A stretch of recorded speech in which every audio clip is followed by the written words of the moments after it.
Okay, so today we have yet another K7000 that was sent in by the great Eugene Marsh when it comes to repairing pole position and pinball MPUs and driver boards and things. So it'll be a pleasure to get this fixed up for him. And this is a 25-inch K7000 that is dead. Another dead 7000, and he didn't really know what to do with it, so he asked if I could take a look. I said sure. So that's what we have in store for us today, another dead K7000.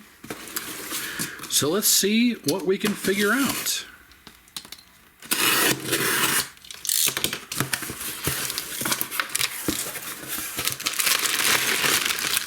Okay.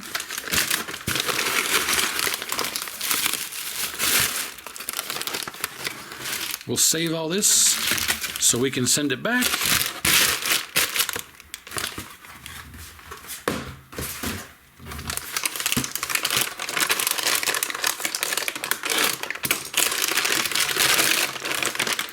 Gravatar.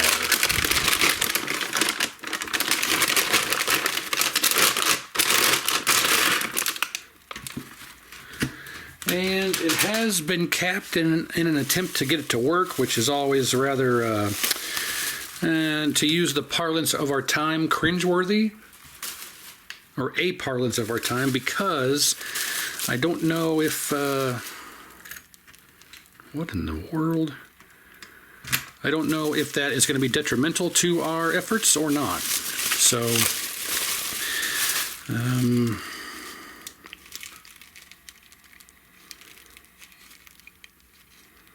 okay, make sure we don't have any broken pots. They all seem all right. We'll disconnect this for now, set it aside so it's not a hindrance to us. Rose Luns, Carthage, Missouri. All right. Okay. This appears to be some type of ground connector, and to prevent the wire from breaking, from moving around, we're going to do something that I like to do every time, and put a zip tie across here to act as somewhat of a strain relief across both the frame ground and the DAG ground wire. So it kind of helps alleviate the stress on the individual wires by themselves. Okay, let's take a look here.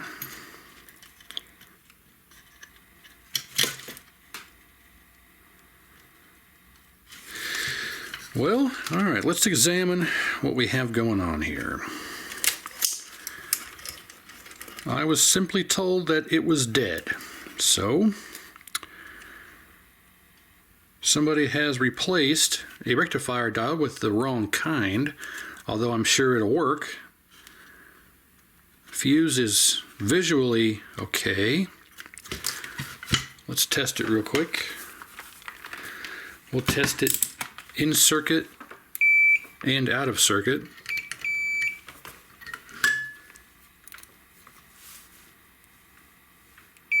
Yep, good.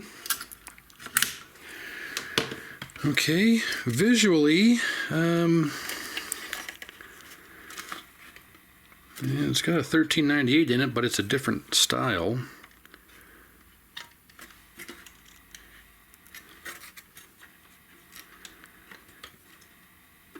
Okay, the R89's not loose, R104's not loose, R101's not loose, width coil's not loose. The only thing I really see off the bat is the D20 being incorrect, but that's about it on a cursory inspection here. Let's flip over the other side. Wires aren't off the B+ resistor. I've seen that before. Bottom is remarkably clean. Somebody has destroyed the pad for the HOT, but it's still connected. All right, well, let's just start going through and testing things here. if we go through and everything tests okay, we'll go ahead and fire it up, because really the first step on any troubleshooting is to always duplicate the discrepancy. But if we see something visually first, or something obviously wrong, then we'll fix that and then test it. So, all right, you're gonna take a seat and let's go over the components. All right, we will start with R104. Actually, it's very common for the thermistor here, this R105 thermistor. It's very common for those solder joints to be bad, so I like to check those real quick, but those are fine. R104 is fine as well. So we'll start with R104. It's a bit bent and out of shape, but there we go. So R104 should be 15 ohms. If it reads something like 5 ohms, then we have a shorted rectifier diode. So R104 reads 15 ohms. So that tells us our rectifier diodes should be okay, but we'll check them anyway.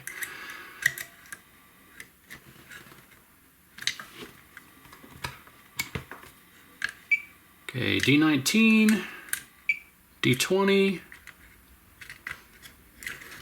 D21 has a bunch of glue on it from the shutdown pot, but it's good. 22, I don't know if I'm going to be able to test this one. Okay, that's good, yeah. 24 and 23. All right, as suspected, those are all good, because if any of these are shorted, this usually reads about 5 ohms instead of 15. So if you read this and get 15 ohms, it's usually a safe bet that your rectifier diodes are okay. But we check them anyway. And the filter cap is the correct rating, and it's in correctly, so that's all right. So that's good. Let's test R103. Should be 2.7 ohms, and it's easiest just to go on the bottom side here, and we get, oh, well,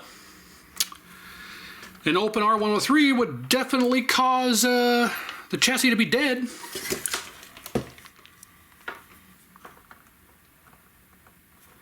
I get nothing. Make sure our leads are good. Always check that. Leads are good, and R103 is open. Well, we'll have to come back to that, but with this being out of circuit, basically that means our filter cap isn't getting the voltage through to the rest of the chassis. So you'll see that R103 here, there's two legs here. This is the frame, and this is the leg of the actual resistor. There's the leg of the resistor. It goes through here. This is the frame, which is the other side of the resistor up here. So if this resistor is open, the positive lead of our filter cap that goes right to the leg of the resistor across these 2 points, the positive lead of our filter cap is not even in circuit.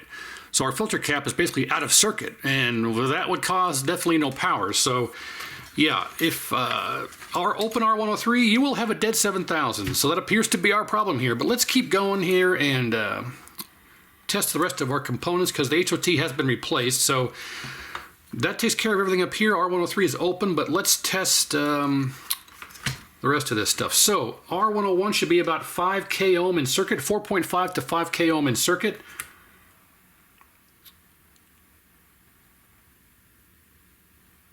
Yeah, 4.2 is a little low. I'm wondering if something else isn't shorted. Usually when you get around 4.0 to 4.1, your HOT is shorted. But we'll get to that point, but it's not open or out of tolerance, so we'll consider that okay. R97 should be 270 ohms, and we get 273, that's fine. R96 should be 1.8K, and it is. R88 should be 1.8K.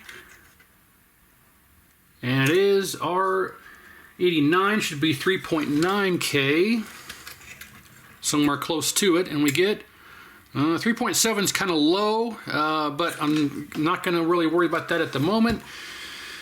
Oh, yeah, I think that's good for those. Let's go to the HOT and verify that it's not shorted. And it is. There you go. Like I say, when you read, this R101 should be about 4.5 to 5K in circuit. and we're only getting 4.1. And like I said before, when you get around 4.0 to 4.1, that's low. And almost every time that you get a low reading of around 4.0, it almost always means HOT is shorted. Case in point. And that's what experience can do for you. So HOT is gone. The reason the fuse isn't shorted or open, I should say. The reason the fuse didn't open up is because we don't have any power, because R103 completely opened up.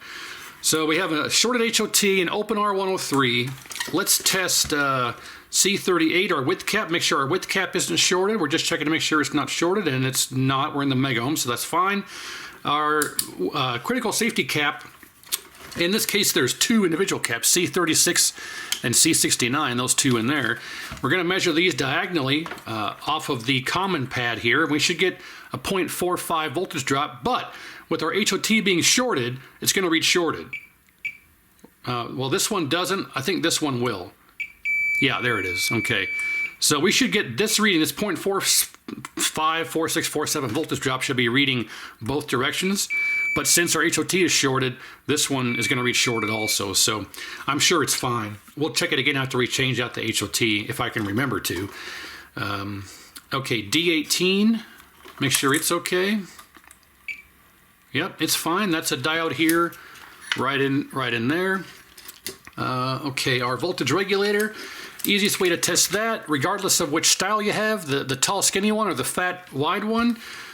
We can just go to ohms. We should get around 180 ohms on the B plus resistor, and we get 0.6. So shorted voltage regulator also. Good Lord.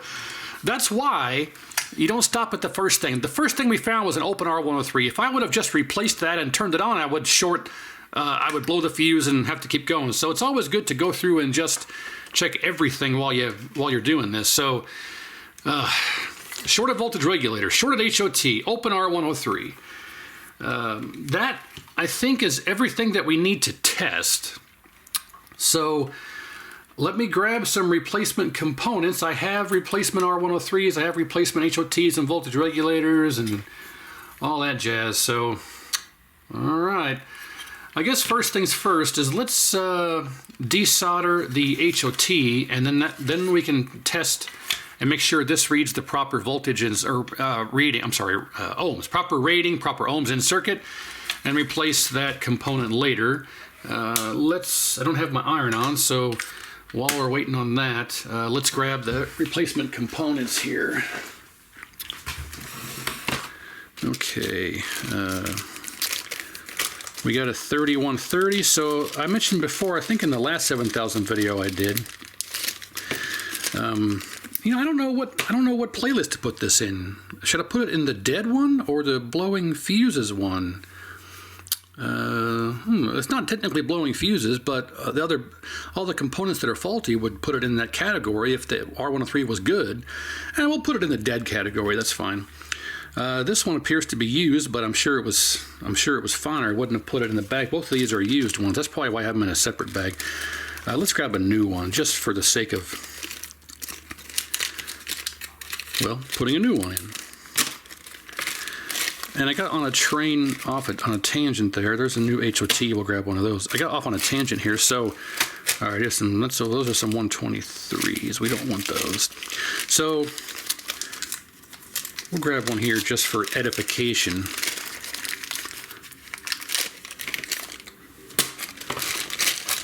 Yes, I'm not organized. I know. This is just one big. I need to order some 3130s. I only have 4 left here. So, in case you were not aware, STR 3123, STR 3130. This is a 130 volt regulator for a 25 inch. This is a 123 volt regulator for a 19 inch. So that's how you can tell which one of these you need. If you have a P538, which is a 25 inch, and someone has your B plus is low at 123, someone's probably got the wrong regulator installed. So that's a little edification on what these are for you. So we'll put this back in the 123, plenty of those. And so we have our new voltage regulator, 3130.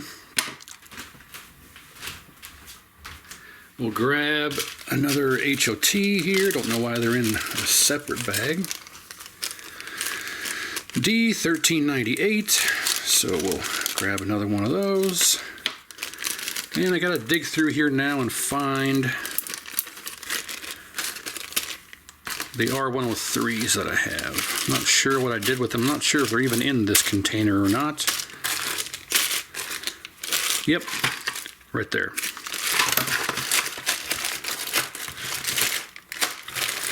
Okay, back in this you go.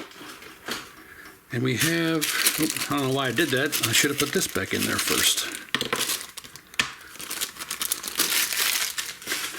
But there we go. Okay, so here's our 3 bad components. We'll set those aside. Now let's get this bad HOT desoldered from the circuit.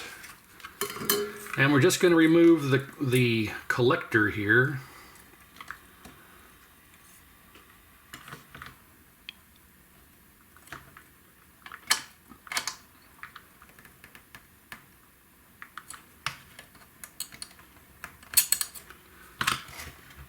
And that should be good. We can verify. That's the trace. Well, hang on here. Hang on. Hold your horses. Okay, there we go. Now we should be good this way. 0.4. I know you can't see, but there's 0.4. Now let's go the other way. 0.8. Yeah, it's on a different pathway now. The HOT's out. So I just wanted to verify that capacitor was not actually bad as well. So when you got a C69 or a C36 or the 4-leg single C36 cap, you read it diagonally. All 4 legs, you read diagonally this way, you should have a 0.45 voltage drop, give or take, both directions.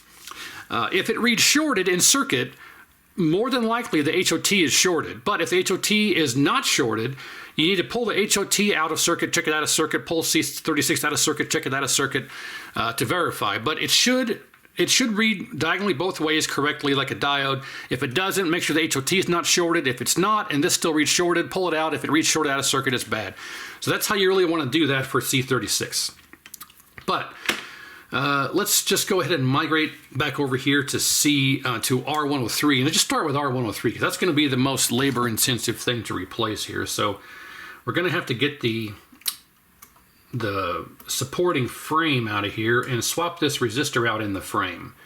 These are just some anchor points that don't actually have a trace or a pathway. It's referred to as NC or no connection.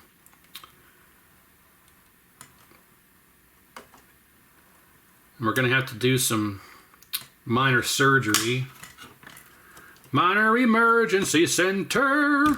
There we go. That's out. Quick and easy. Here's our old one. So let's set the chassis aside,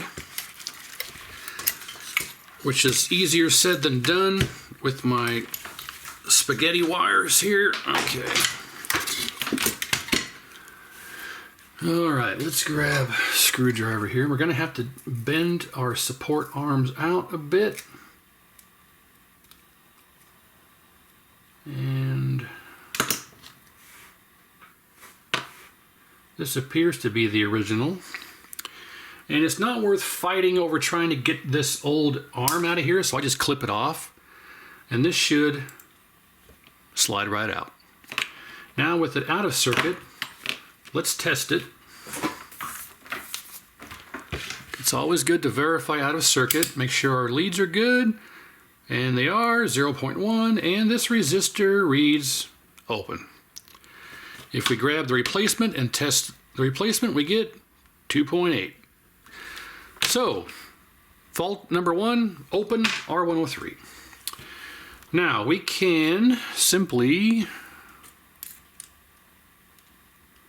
put this in here. Let's rotate it around so it's like this. All right. And no, it doesn't like that. We'll have to go this way. Okay. All right, now we're going to have to figure out a way to Push this together. Fold these inward like so.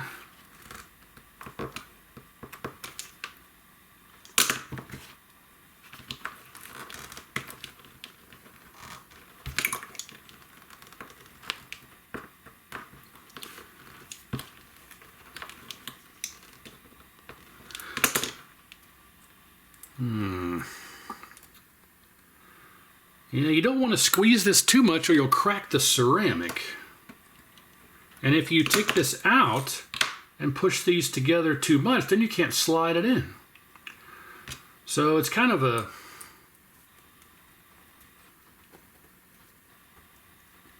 difficult thing to nail down. You don't want it too loose because this is acts as somewhat of a heat sink as well. So yeah, it's gonna have to, man, put it in this way. That's better. That's more like it. Okay.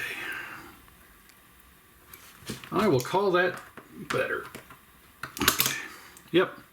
Nice and secure now. All right. So we'll bend this over and just solder right to the edge.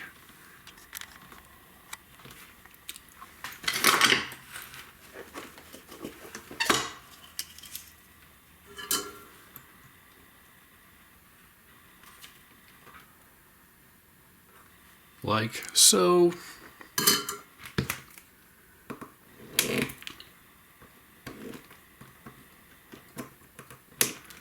Cut both of those off of there. And there you have it. So now, should be able to put this back in very easily.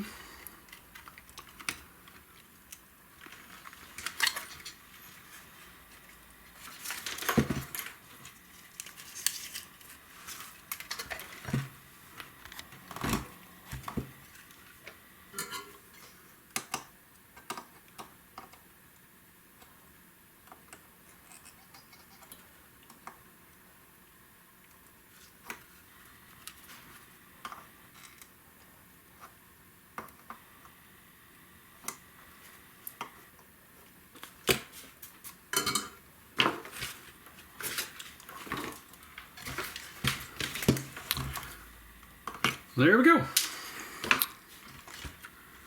Now, let's test a new one in circuit.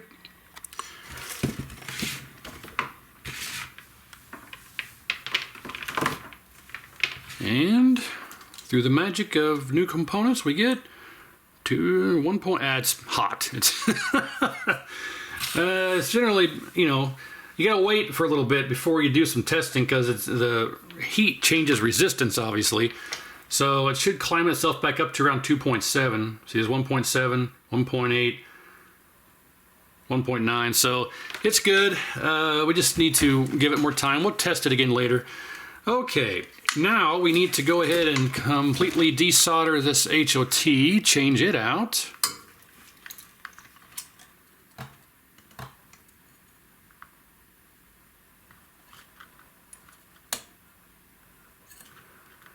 Whoever changed this out last time really kind of butchered these pads, but not the end of the world. We can just add a blob of solder and jumper all this stuff, so get that out of there.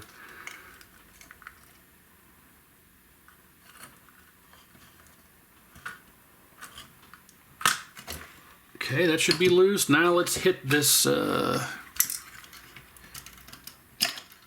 voltage regulator. So I think what happened was someone hooked this up to a non-isolation transformer setup, and it took out that rectifier. Actually, it took out R103, which then probably took out the rectifier diode, which then took out the voltage regulator and the HOT, and somebody replaced the fuse, not knowing that R103 was open, the voltage regulator was shorted, the HOT was shorted, and tried to fire it up. It didn't work. So they did a cap kit, that didn't work, and what kind of saved them was that R103 was open. if R103 was not open, then it would have started shorting the fuse out. So anyway.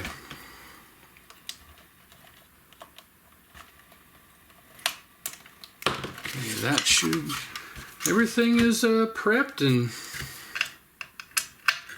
looks like everything should come out fairly easily.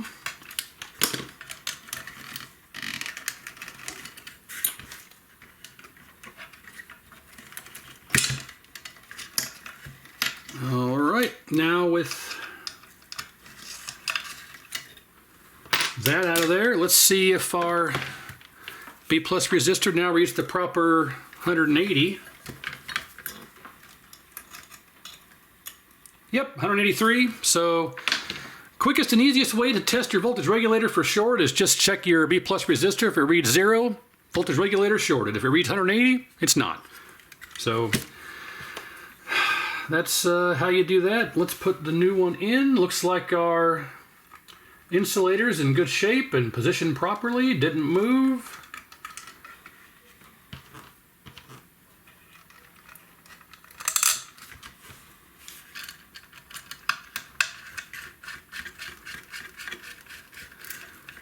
Just nice and snug, you don't need to crank it down.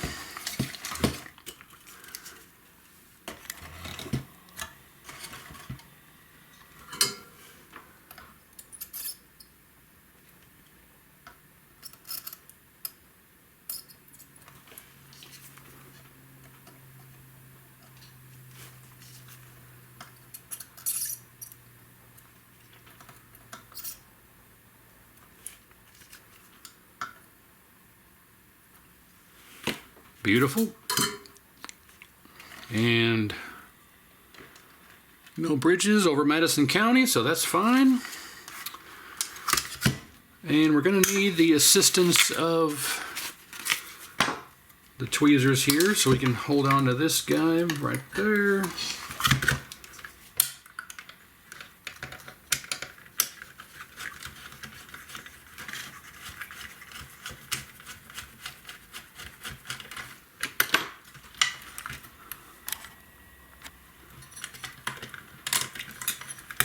Okay,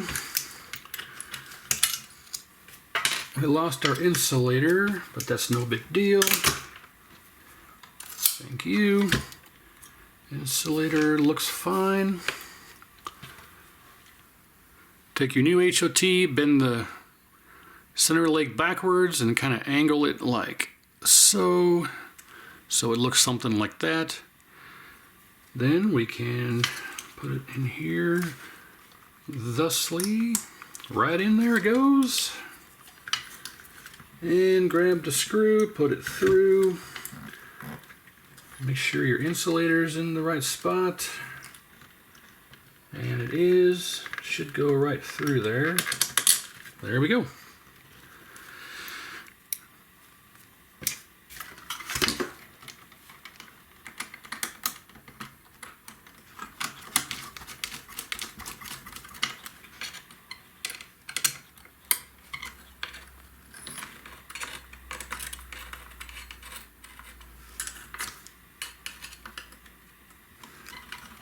Insulator wanted to move around on me. All right, again, just nice and snug. It doesn't need to be cranked on there. And somebody has removed this screw, so let's see if we can remedy that.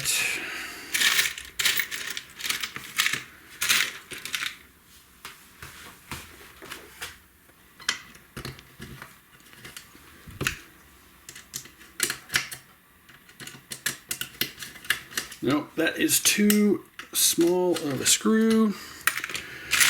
Not sure if I even have anything that will work. These are going to be way too big here.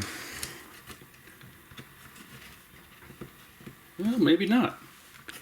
I got to get a driver for this. Hang on a second. All right.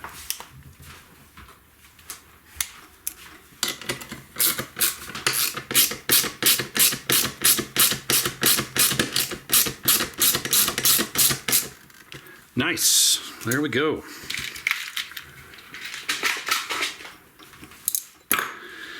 Okay, I've completely glossed over and forgot to mention that someone did replace the Uh-oh. I'm glad I looked at that. I found something interesting. We're gonna have to pull the flyback out too. I think my hypothesis of the non-isolation transformer hookup is incorrect, because I think I found the problem. Let's continue on here real quick with this. Okay, that's installed. Let's get this HOT in here.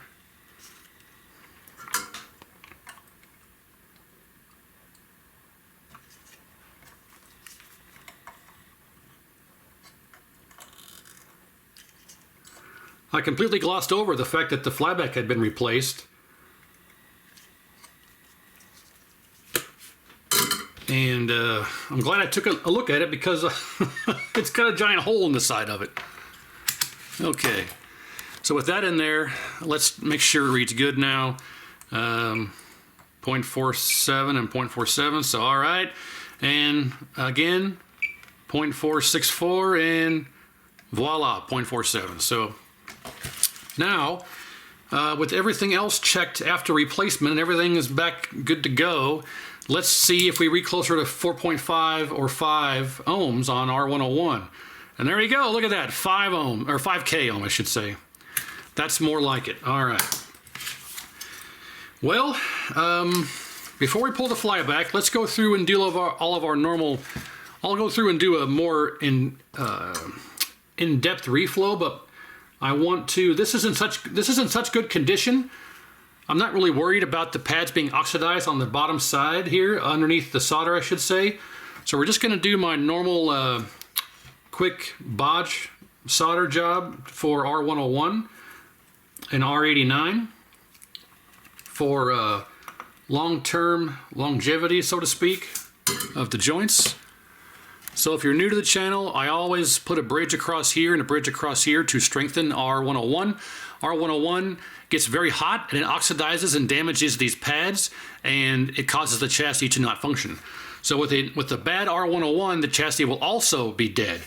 So I always go through and add these bridges here to add extra, act as kind of a strain relief, a better connection, a beefier heat sink type of thing to kind of ease the stress on R101.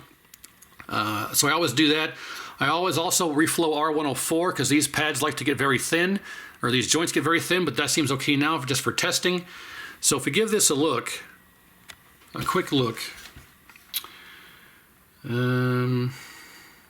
Okay, the ribbon cable jumper solder joints look okay.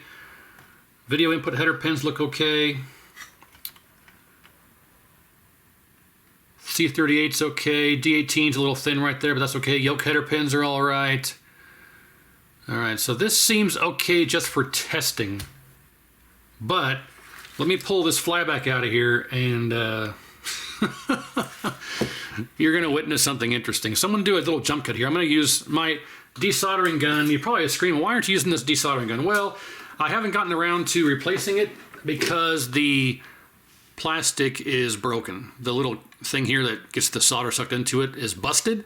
I dropped a can of contact cleaner on it, and I got a magnet and a battery stuck to it. And it busted the plastic, and I haven't had a chance to get a new one yet. So I'm going to do a jump cut, use my braid, come back, and I'll pull this out, and I'll show you the, the open hole in the side of it. All right, so the flyback is successfully desoldered. I have not pulled it out yet, so here we go. Okay, and ta-da! Right there. Nice big open hole, arcing right to the frame. Is there any evidence of it? Yeah. I'd say right there. It just destroyed all the dirt that was right there around it. With this installed in here like this, that hole, or that high voltage coming out of that hole there in the side. Oh, hang on, my phone's ringing. All right, sorry about that. I thought I had it on vibrate, and I did not, so I apologize.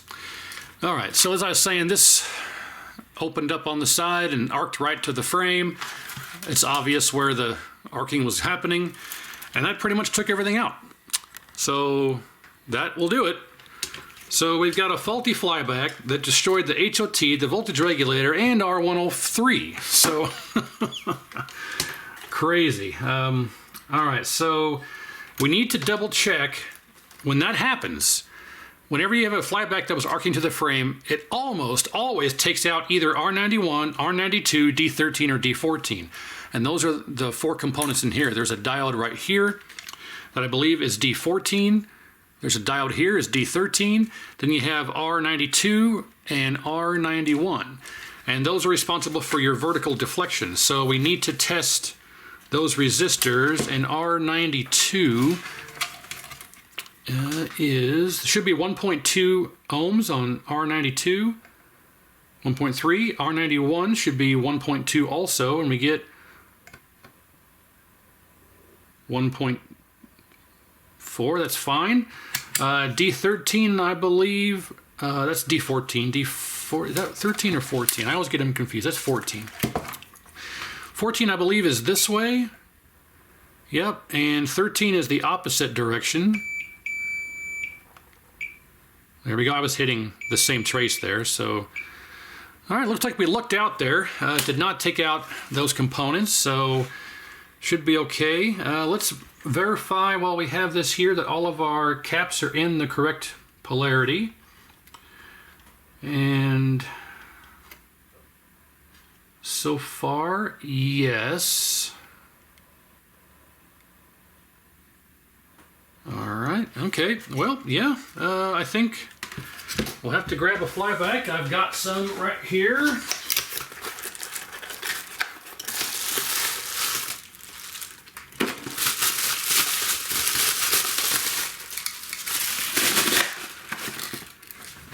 This is a more modern version, so yeah, I'm not sure where this one came from. This one came from Arcade Parts and Repair, but you can see the case design is different here. So I don't know where this one came from. I would be hesitant to say that this came from Peter at Arcade Parts and Repair, simply because this one has the white. This is the focus wire. This one has the white focus wire, whereas most of the ones that Peter sells have either the gray one or the red focus wire. See, this one has a red focus wire. And you can see this one's coming out of the top, whereas this one's coming out the bottom. So I think this might be an arcade shop special or a Bob Roberts special or something. I don't want to cast doubt on those guys, but it's been known, they've been known to have, you know, substandard parts. Take that with a grain of salt, because Peter's had some parts fail as well. So, you know, I just wanted to put that out there, that not every Bob Roberts part is bad, or not every arcade shop part is bad. But in my experience, the stuff from Arcade Parts and Repair is a little bit more reliable than from those other sites. And I'm not trying to, please don't get me wrong, I'm not trying to badmouth anybody, so don't take that as going that route.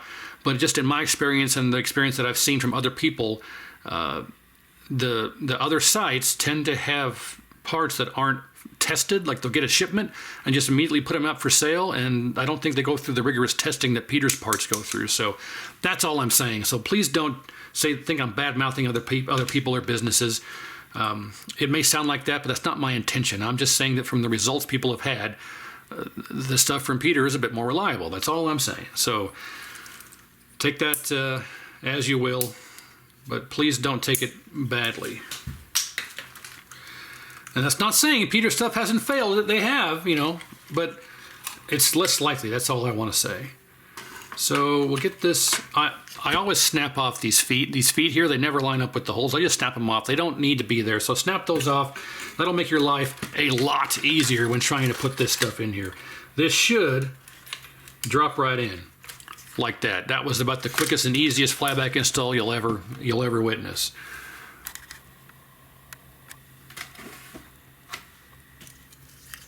All right. You don't need a whole lot of solder, just enough to fill the cup, and boom. I mean, it's not It's not difficult. Just get a nice round dome, and that's all you need.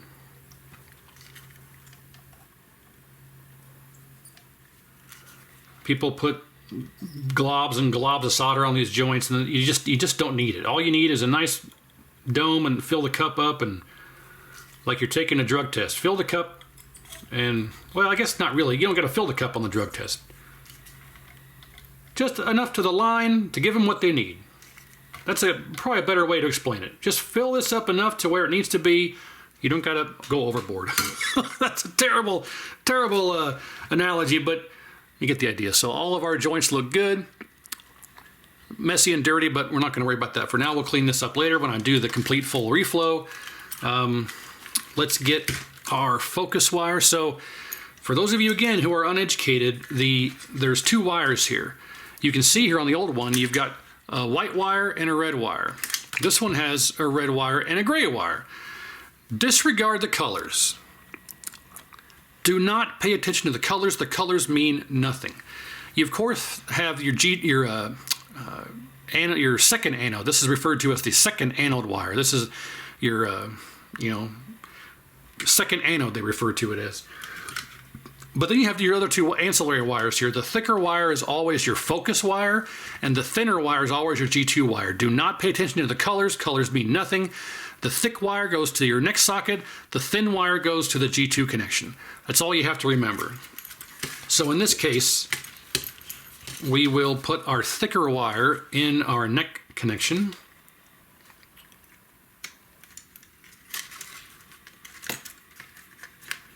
Like so, and the thin wire always goes to the G2. Now, most of the time I will just toss this pin. See if I can. I just take that pin, desolder it, get rid of it. It's not needed. Then we'll put our G2 wire just directly in the hole and solder it right in the hole. I mean, because you're not going to be connecting and disconnecting and connecting and disconnecting this a bunch of times. It doesn't need to be a quick disconnect.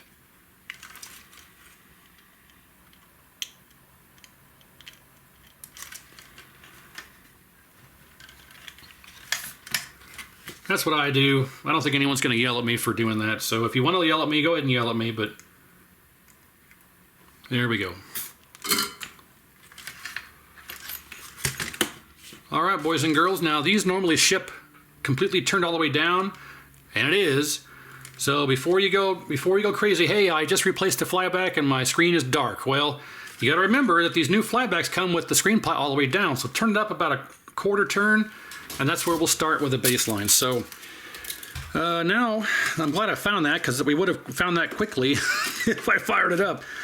So we had, so far, we didn't test every component, just the ones that we need to test to make sure it powers up.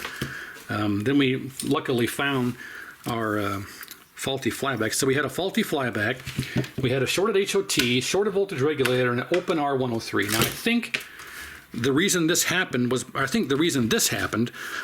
this happened. And when this happened, it took all the rest of this out. So I think it sat there and cooked and cooked and cooked and cooked. And I don't know how the fuse didn't go before this all went. So I don't know. It's because this is on a separate circuit. So it's going to take out the HOT and regulator, and then it'll take out the fuse. So it's like backwards. Normally, you'd think if there was this is here to protect the input. So when your AC comes in, if it senses a problem with the AC or like it's short, it'll take the fuse out first before the rest of this stuff. But if something over here dies, it's going to take this stuff out it takes all this stuff out on its way to the fuse, if that makes sense. So that's why the fuse kind of goes last. That's why these all get taken out and then the fuse goes out, because it kind of works itself backwards. It's not expected in the circuit for this to fail, or the flyback to fail. All right, well, with all that done, let's not forget to plug this back in. Double check our pots, make sure they're not bad. And then actually, before we do this, let's do what I always do. We'll spray a little deoxit on these pots. I say little, but then we'll wipe them back and forth and set them in the middle. because the tube I'm going to be testing this on is basically brand new, so we'll be able to have a good image and everything. Man, blue drive was 100%, or red drive was 100% down. Green drive was 100% down. This tube this is on may have issues, but okay. And this stuff evaporates real quickly. Okay, well, let's get on a tube, and it's all hooked up now and ready to go. Or all repaired now, I should say, hopefully, and see what we get. Alright, so we're all hooked up on the tube. This is the picture tube I was just using, or just did the tube swap on, I think in the previous video on the channel with the commercial TV I got for free. I forget, it may have been a video or two back, but this is basically, for all intents and purposes, a brand new picture tube. So we're all hooked up. We got our anode, neck, yoke, ground, power, video, remote, and yeah, we should be ready to go. So fingers crossed it will work. I've got the MK1 PCB that I use for testing all this stuff with. So let's go ahead and fire it up and yeah, see what happens. I got the tripod ready to go in case it does work. We can make adjustments. So let's find out. Fingers crossed. 1, 2, 3. Well, comes on. And holy cow, we get an image already. Fantastic. Well, all of our testing indicated it should work. So that's always a good sign. And yeah. Fantastic. Of course, we're too blurry and too bright, so let's start with focus. Ah, glorious. Okay, brightness all the way down, contrast all the way down, flyback up until we get retrace lines roughly there, back down until they just go away roughly there, brightness up until the background is no longer black, which it's not, back down till it just is black, which is right there. Contrast up to desired level will go roughly there, and that is beautiful. Okay, let's acknowledge this, and we are going to have to adjust all the rest of our stuff here. Vertical size, H position. I think we're a bit too wide. Vertical position. Okay, we'll go there. Vertical size. Let's actually start a match.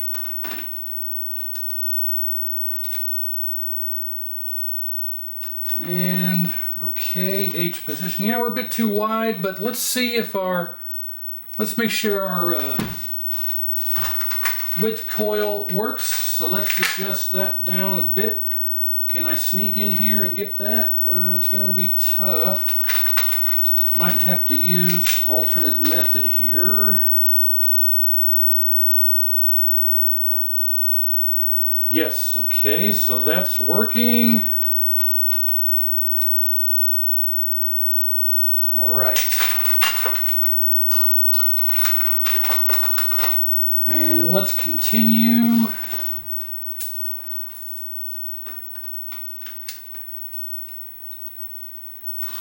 Shift our H position over a bit. That's better. Brightness needs to come up a little bit. I'd say there. And colors aren't quite perfect. We're a bit too blue.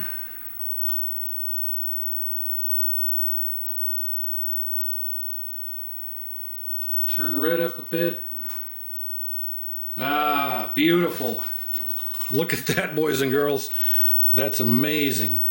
And it always looks better in person, of course, through the camera, but yeah, I don't see any other issues.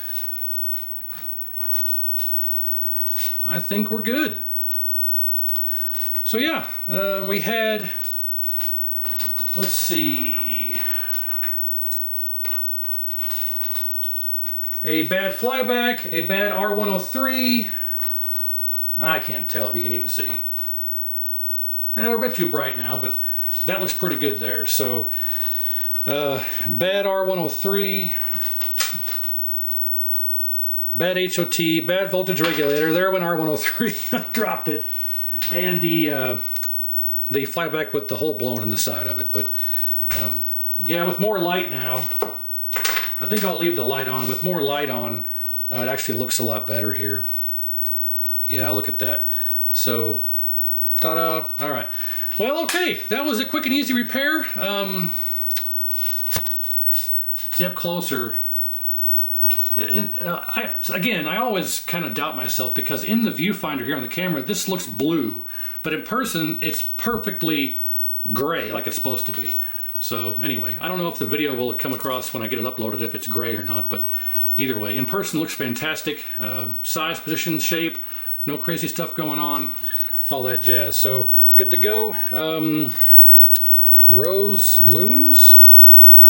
Luns, your chassis is now fixed. So I'll send this back to the great Eugene Marsh, and he can get it back to whoever owns it, and hopefully it'll last a while for them, and they should be happy. So again, hopefully you guys learned something. Like I say every time, otherwise I appreciate it. Thank you very much. Please like, share, and subscribe, and we will see you next time.